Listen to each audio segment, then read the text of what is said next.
I cannot think of a time dating back to 2002 where you look at the playoffs, and you touched on this, Robert. You look at the teams, the 1 seed, the 2 seed, and whoever, and you're like, if you're being realistic with yourself and you look at that Texans team, you're like, yeah, hopefully you get to that level, but realistically, I don't see the Texans beating them. This isn't that year. None of those teams scare you.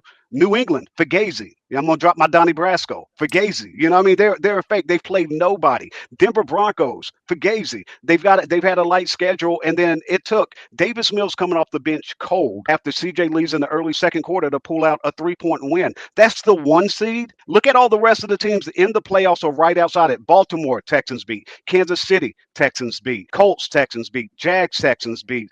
Bills, Texans beat. Everybody ahead of you, you beat, except you haven't faced New England, and we touched on the Broncos, and you split with the Jaguars, and you've got the Chargers here in a couple weeks. And I mean, I would be shocked if the Chargers beat the Texans. I don't care that it's in LA. Kansas City just had 10 days to prep for this Texans teams with Patrick freaking Mahomes and Andy Reid. If it wasn't for the offense, this is a blowout. Patrick Mahomes could do nothing against this Houston Texans team. There's nobody in the AFC that scares you other than probably the Houston Texans, and you don't have to play them.